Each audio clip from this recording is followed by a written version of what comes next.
Kadang kalau lagi mungkin di sananya lagi diaduk, bisa tuh baunya nyampe sini, menyengat. Sekitaran sini sih banyak yang ganggu, soalnya baunya kan nyengat banget ya. Apalagi pas lagi diaduk itu baunya nyengat sekali tuh. Yang dirasakan itu untuk pencemaran banyak ya, dari udara ya, aromanya nggak sedap. Untuk pencemaran sendiri yang paling sering menjadi keluhan warga sekitar itu biasanya masalah bau ya, karena memang lumayan ya tergantung arah angin juga gitu.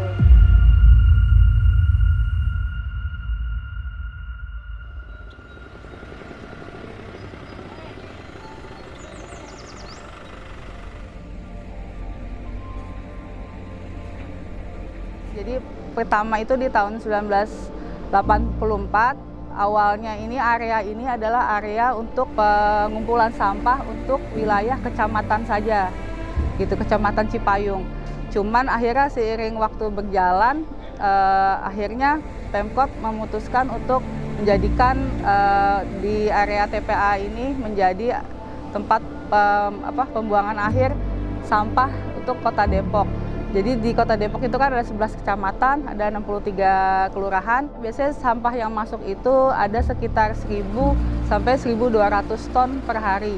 Cara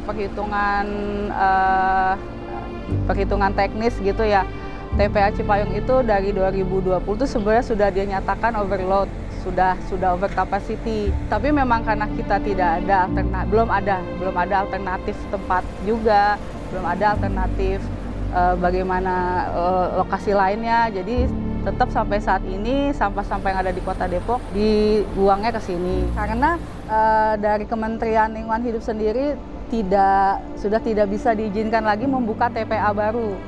Jadi dari pusat sendiri Indonesia itu sudah tidak bisa bikin TPA baru lagi.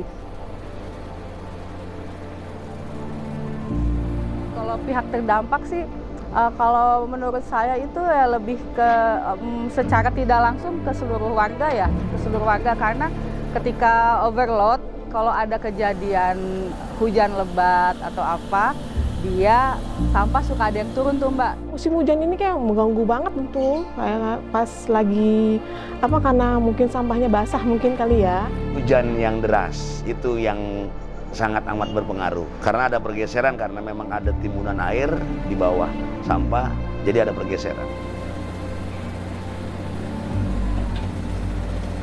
Ketika proses itu terjadi, biasanya akan terjadi penghambatan proses sampah yang masuk gitu.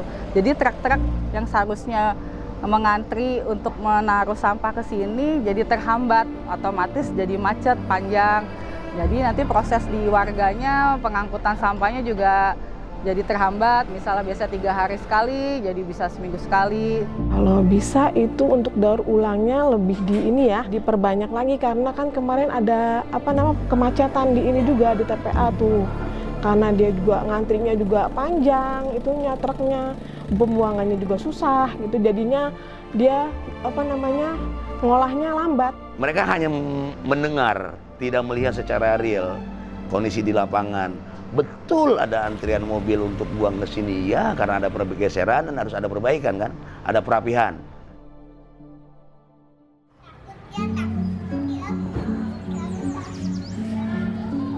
Krisis lingkungan itu ya dengan adanya pencemaran segala macam ya efek akhirnya banyak musibah. Ya, karena banjir, akhirnya arahnya banyak warga yang rumahnya terkena banjir sehingga tidak bisa digunakan atau tidak bisa ditinggali. Udah mulai makan ke badan kali, bahkan udah hampir 50 meter lebih kali ya ke badan kali itu. Bahkan banyak tanah warga yang udah dirugikan. Kalau untuk kenapa bisa sampai terjadi banjir itu sebenarnya bisa dibilang banyak faktor ya. Cuman mungkin salah satunya memang pasti ada dari adanya sampah yang menyebabkan sedikit bergeser gitu.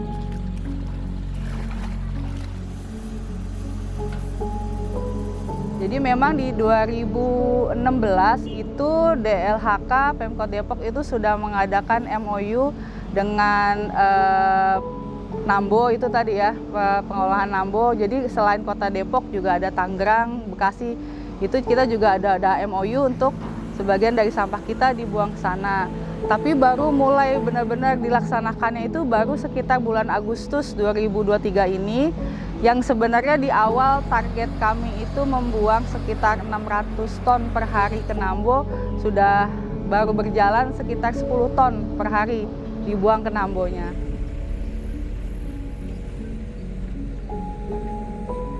Seharusnya pihak TPA itu harus bekerja sama dengan pemerintah supaya sampah itu didaur ulang ataupun dibikin pabrik sampah.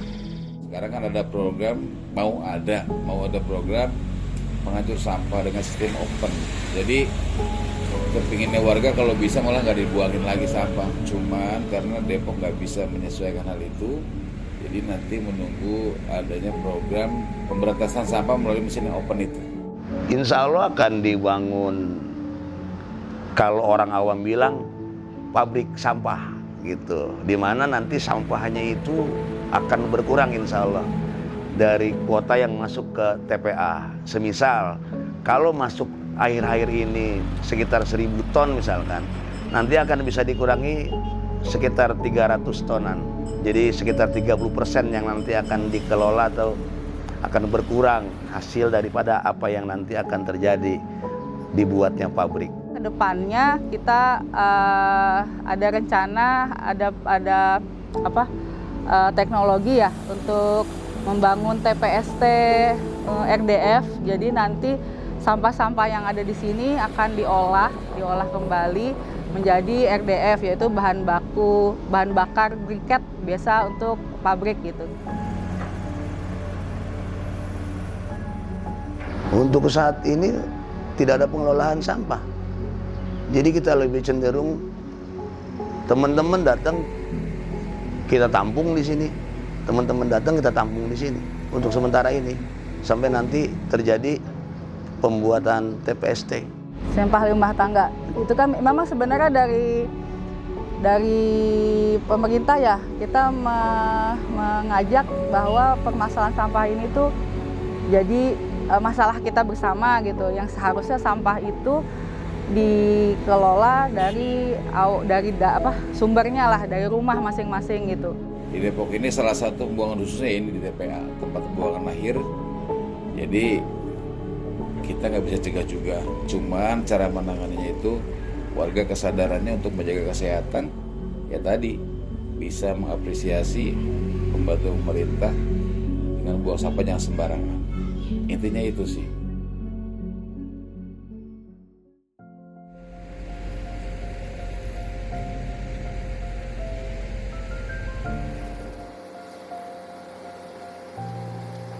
Sebenarnya kalau dari kami ya, dari TPA Cipayung, di bawah Dinas Lingkungan Hidup dan Kebersihan Kota Depok, benar-benar berharap ya bahwa warga itu menyadari bahwa kita hanya punya satu TPA, yaitu TPA Cipayung, yang harus menampung seluruh sampah warga Kota Depok gitu. Dan jadi ya seperti ini kondisinya, kita sudah overload, sudah over capacity.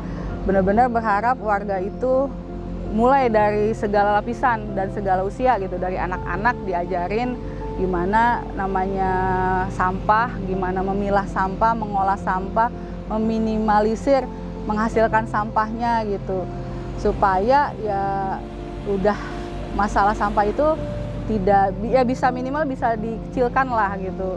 Kalau harapan saya terhadap TPA, karena ini kan salah satu jantung Kota Depok ini, tempat buang sampahnya nggak ada, mau dibuang kemana sampah. Saya berharap ini dikelola dengan baik dan benar. Kan kita punya lahan cuman segini-gininya, sudah terlanjur, ini pun orang mau marah sama kita juga mau diapain. Ya saya berharapnya itu teman-teman mulai peduli lah, dan tidak hanya melihat sebagai masalah yang ada di TPA itu masalah gitu, karena bikin pencemaran, bikin bau, tapi juga gimana sih cara kita sama-sama menjaga gitu aja. Ini tanggung jawab kita bersama.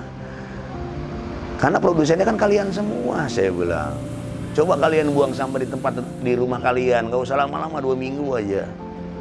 Kayak apa sampah di tempat kalian? Sama, ini kan hasil produksi kalian. Kalau kalian mesti marah sama kita, gimana cara marahnya? Yang mestinya sekarang dipikirkan oleh kita bersama, solusi agar sampah, tempat sampah, jantung ibu kota ini menjadi lebih awet. Harapan kami juga dengan dibantu dari pusat, kadang dari internasional juga, bahwa kita bisa memproses sampah-sampah yang udah ada di kita proses, kita olah, kita bisa keluarkan lagi tuh. Jadi itu tadi kan, entah jadi pembangkit listrik atau tadi jadi RDF, kayak gitu sih.